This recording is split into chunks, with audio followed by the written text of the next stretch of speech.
নমস্কার বন্ধুরা, কেমন আছো? আশা করছি সবাই খুবই ভালো আছো এবং সুস্থ আছো। মাম্পি সঞ্জিত হেসেলায় আবারও সবাইকে স্বাগত। জামাই ষষ্ঠী উপলক্ষে তোমাদের সঙ্গে একটি জামাই ষষ্ঠীর থালি নিয়ে আজ চলে এসেছি। তো প্রথমে এখানে নিয়েছি দোকান দিয়ে কিনে আনা পাউস ট্যাংরা মাছ। মাছটা ভালোভাবে ধুয়ে কেটে পরিষ্কার করে মুছে নিয়েছি। এরপর মাছের মধ্যে দিয়ে দেব পরিমাণ মতো হলুদ গুঁড়ো, লঙ্কার গুঁড়ো এবং পরিমাণ মতো লবণ দিয়ে মাছগুলো ভালোভাবে মিশিয়ে নিয়ে উনানে চলে গিয়ে উনানের মধ্যে একটি কড়া বসিয়ে দেব। কড়া গরম হয়ে আসলে দিয়ে দেব কড়ার মধ্যে পরিমাণ মতো তেল দিয়ে তেলটা একটু গরম হওয়া পর্যন্ত অপেক্ষা করব।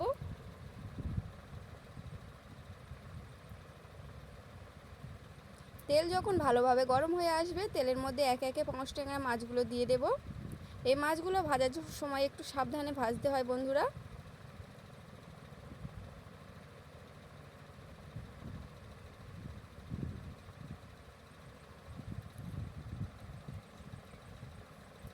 মাছগুলো এক পিঠ হয়ে যাওয়ার পর আরেক পিঠ উল্টে দেব।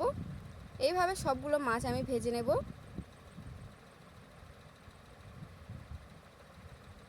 আর সকল বন্ধুদের কাছে অনুরোধ রইল ভিডিওটি প্রথম থেকে শেষ পর্যন্ত করে দেখে ফুল ওয়াচ করে দেওয়ার।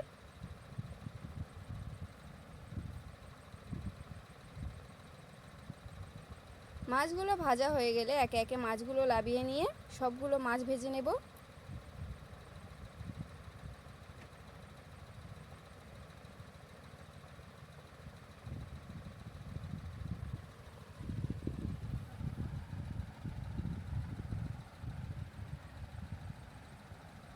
সব মাছ ভাজা এখানে কমপ্লিট হয়ে গেছে। এবার ওই মাছ ভাজা তেলের মধ্যে দিয়ে দেব ফোড়ন হিসাবে একটি শুকনো লঙ্কা, দিয়ে দেব কেটে রাখা পেঁয়াজ কুচি, দিয়ে ভালোভাবে পেঁয়াজটা নাড়াচাড়া করে নেব কিছুক্ষণের জন্য।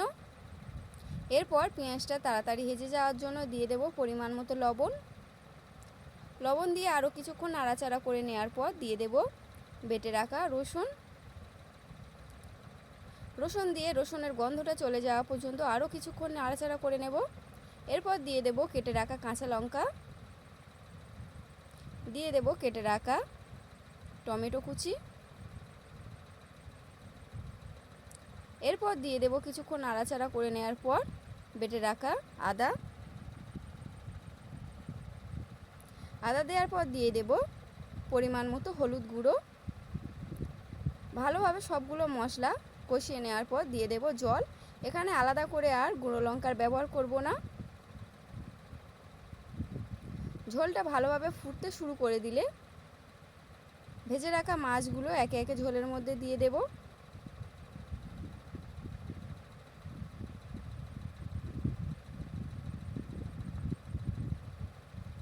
মাছগুলো দিয়ে আরও কিছুক্ষণ টাইম ধরে ভালোভাবে ফুটিয়ে নেব।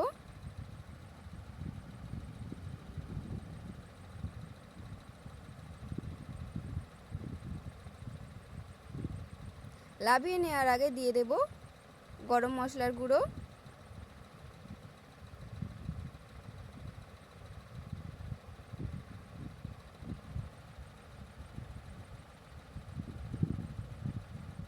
এখানে কমপ্লিট হয়ে গেছে পাঁচ ট্যাংরা মাছের কষা কষা ঝাল।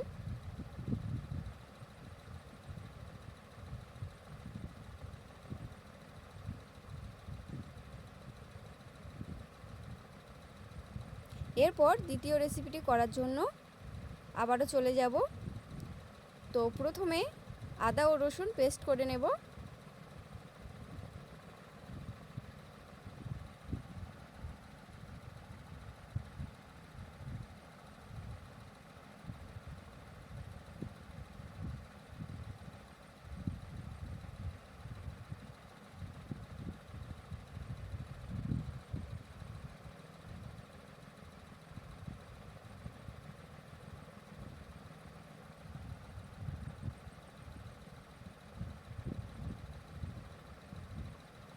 মিক্সচারে আদা ও রসুন পেস্ট কমপ্লিট হয়ে গেছে।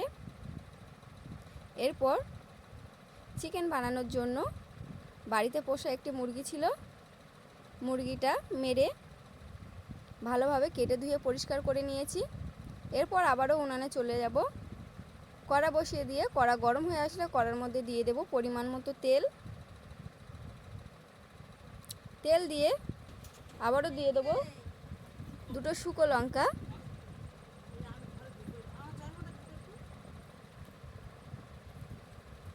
এরপর দিয়ে দেবো দুটি তেজপাতা,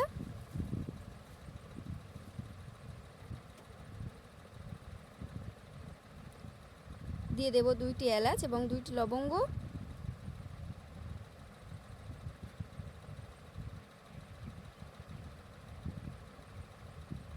এরপর সামান্য পরিমাণ জিরে দিয়ে দেব, এরপর দিয়ে দেব কেটে রাখা পেঁয়াজ কুচি এবং কেটে রাখা কয়েকটি কাঁচা লঙ্কা। সবগুলো ভালোভাবে কিছুক্ষণের জন্য নাড়াচাড়া করে নেব।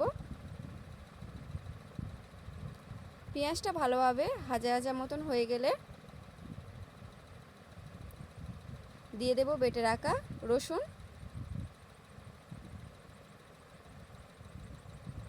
রসুন দিয়ে ভালোভাবে মশলাটা কষিয়ে নেব।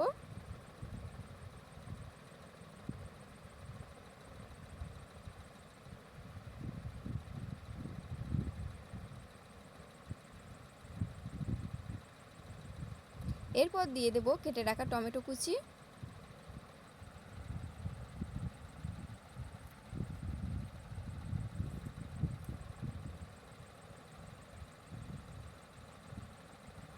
দিয়ে দেব পরিমাণ মতো লবণ,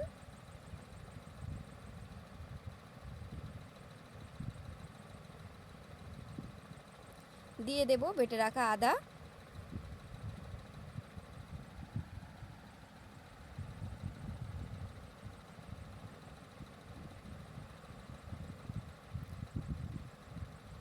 পরিমাণ মতো হলুদ গুঁড়ো,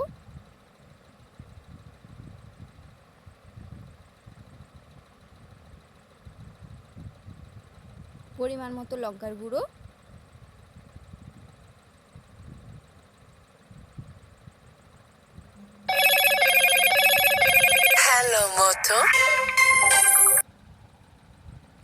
ভালোভাবে মশলাগুলো কষানো হয়ে গেলে দিয়ে দেব মাংসগুলো,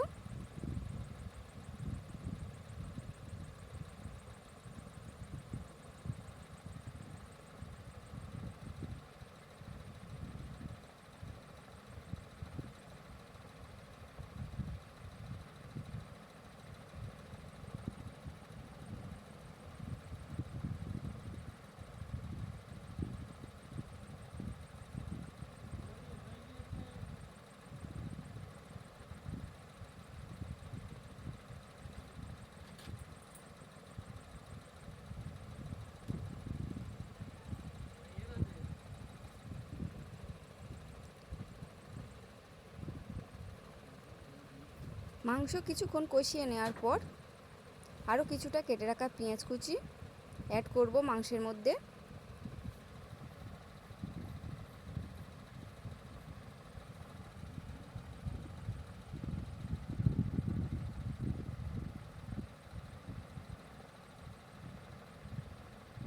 এরপর দিয়ে দেব কেটে রাখা আলুগুলো আজ অন্যরকমভাবে দিয়েছি, আলুগুলো এক্সট্রা করে আর ভাজবো না, কাঁচা আলুর ব্যবহার করব এখানে।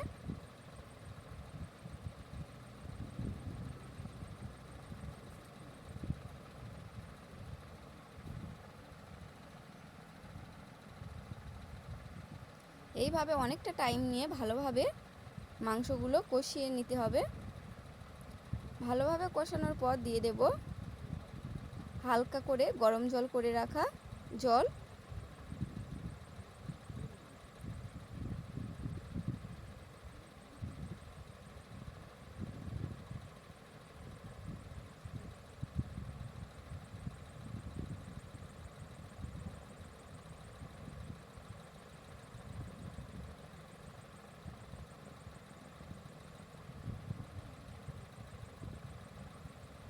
এখানে বেশি জল অ্যাড করব না, রেসিপিটি একটু কষা কষা করব মাংসের তরকারি।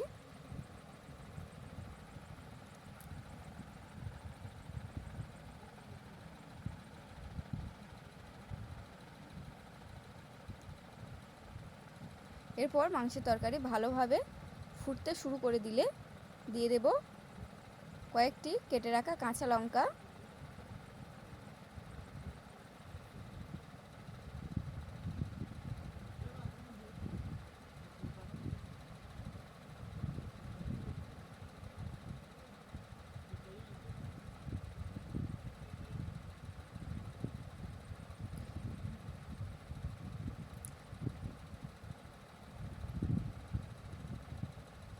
প্রত্যেক বন্ধুদের কাছে অনুরোধ রইল ভিডিওটি প্রথম থেকে শেষ পর্যন্ত করে দেখে ফুল ওয়াচ করে দেওয়া এবং ভিডিওর মধ্যে একটি লাইক কমেন্ট শেয়ার করে সাবস্ক্রাইব বাটনটি প্রেস করে পাশে থাকার। এরপর লাভিয়ে নেওয়ার আগে দিয়ে দেব সানরাইজের শাহি গরম মশলা,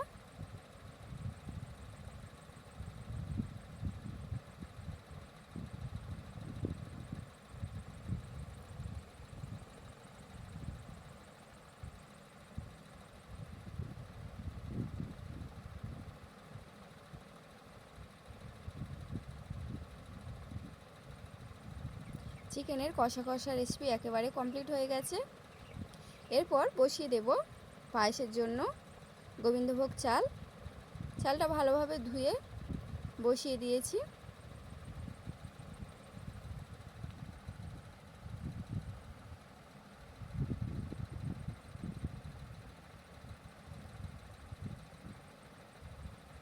গোবিন্দভোগ চাল ভালোভাবে ফুটে যখন আসবে তখন একটা গ্লাসের মধ্যে কিছুটা জল দিয়ে ওই ভাতের মধ্যে বসিয়ে দিতে হবে।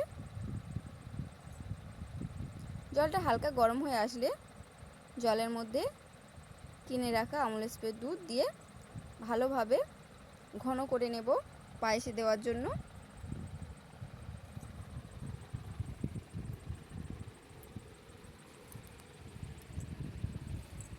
এরপর ভাতটা ভালোভাবে হয়ে আসলে দুধটা অ্যাড করে দেব।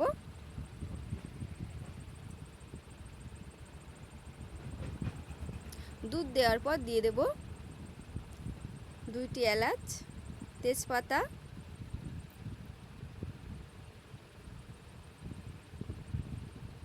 দিয়ে দেব কয়েকটি কাজু বাদাম, দিয়ে দেব চিনি,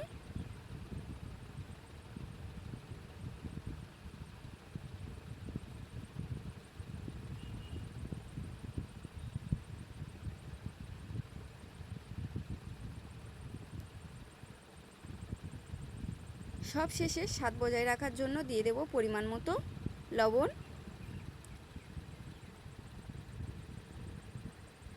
এরপর ভালোভাবে কিছুক্ষণ নাড়াচাড়া করে নিলেই একেবারে কমপ্লিট হয়ে যাবে গোবিন্দভোগ চালের পায়েস।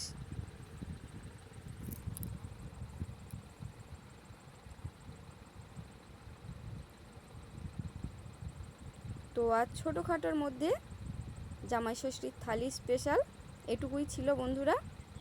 আর আলাদাভাবে দইও বসানো আছে, সেটি আজ ভিডিও করতে পারলাম না।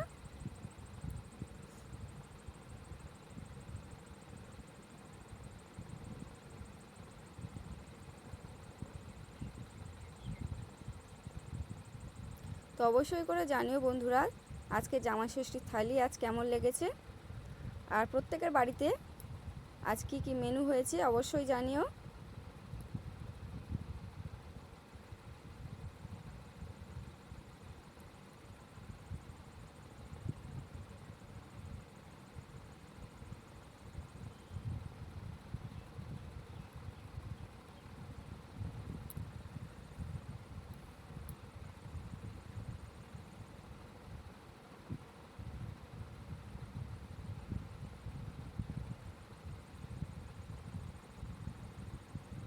এরপর চলো জামাইয়ের জন্য থালা সাজিয়ে নিই।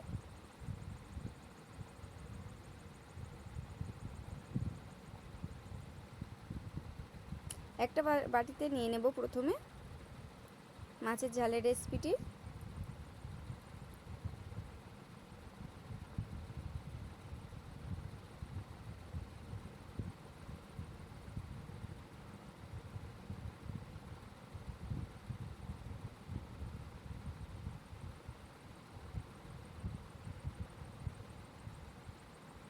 এবং দ্বিতীয় বাটিতে নিয়ে নেব চিকেনের রেসিপিটি।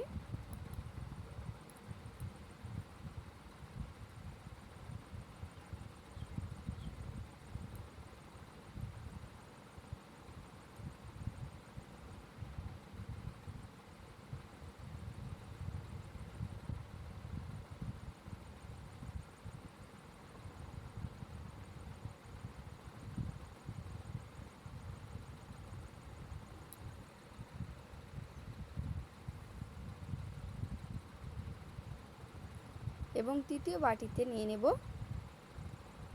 পায়েস।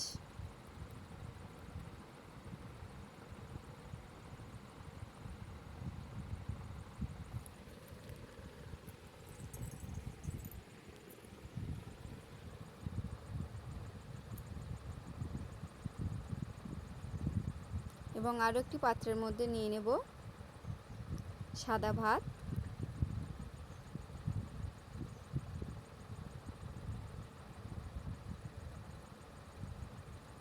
তো অবশ্যই করে জানিও আজকের আমার এই ছোটোখাটো জামাই ষষ্ঠীর থালি কেমন হয়েছে।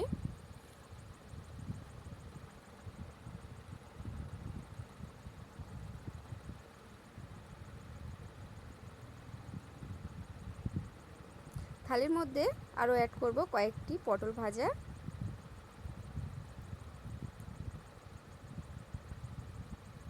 স্যালাড হিসাবে অ্যাড করব কেটে রাখা শসা, লেবু এবং কাঁচা লঙ্কা।